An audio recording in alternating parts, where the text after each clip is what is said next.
Hey, welcome to The Explainer. Today we're going to break down this idea of the velocity of power to really get a handle on a defining feature of the Trump presidency.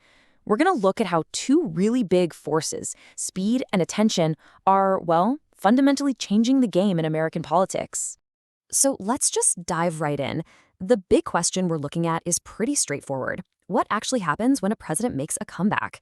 And we're not just talking about a simple change in leadership here. We're talking about a complete shift in the pace and the whole style of governing. And at the very heart of it all are two things. First, this incredible, unprecedented speed of decision-making. And second, this, almost strategic way of capturing and controlling the nation's attention. These two things are totally connected, and we're about to see exactly how they feed off each other. Okay, let's start with this first big concept, the velocity of power.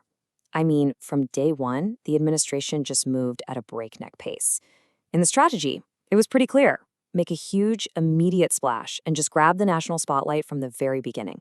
And you know what? It absolutely worked. We saw this whirlwind of executive orders, huge economic announcements, bold moves in foreign policy. This was not some slow, gradual rollout. No, this was a political blitz, and it was designed to just flood the news cycle and make the administration's agenda completely impossible to ignore.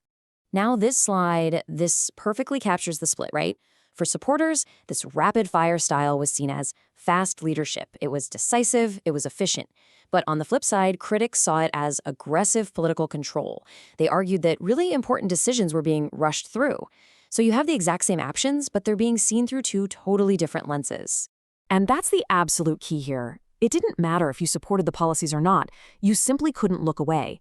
The sheer speed of everything made sure that all eyes, all the time, were on the White House. It became the undeniable center of the political universe. So how do you maintain that kind of constant attention? Well, it's not just about how fast the policies are rolled out. It also comes down to a very specific and really powerful way of communicating. And this is a total game changer. By going direct, by bypassing the traditional media gatekeepers, a single statement can send shockwaves all over the world. I mean, we're talking about the power to move financial markets, to dominate the headlines for days, and to totally reshape diplomatic talks with just a few words. This slide here, it shows you the cycle perfectly. It all kicks off with a direct statement. That sparks an immediate and usually massive media reaction. And that reaction, in turn, just locks public attention right back onto the presidency, creating this incredibly powerful loop that just keeps feeding itself. Okay, so let's look at how this whole philosophy, this speed and directness, actually gets applied to policy. The one big theme that ties everything together, both at home and abroad, is that simple but really powerful message: America first. So if you look at the economic side, America first really means protecting industries at home. Supporters will tell you this protects American jobs. Critics, on the other hand, worry that it just drives up prices for everyone. And then on the foreign policy stage, the big focus is on negotiating from a position of strength. Supporters love this. They see it as decisive leadership. But opponents worry about the strain it could put on our traditional alliances. So that simple phrase, America first, it's not just a slogan. It becomes the core belief system for a whole range of really complex policies. It's the filter through which every action, whether it's domestic or foreign, is presented to the American people and to the world. All of this, the speed, the communication, the policy, it all leads us to this really crucial idea in modern politics, what's being called the politics of attention. It's not just about the policies anymore. It's about who's controlling the conversation about them. Just let that sink in for a second. In this 24/7 media landscape we live in, the ability to command attention is power. If you can get everyone talking about what you want them to talk about, then you are effectively setting the entire national agenda.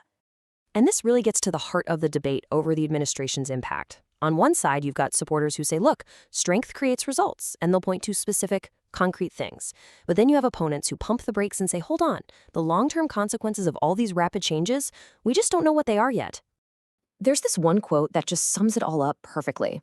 In modern politics, speed changes everything. And that's exactly what we've been talking about. The incredible velocity of it all. From making decisions to communicating them, it hasn't just bent the old rules of politics. It feels like it's completely rewritten the playbook. And so that's the big question we're all left with, right? In an age where politics is moving at the speed of social media and the entire world is watching every move in real time, what does that actually mean?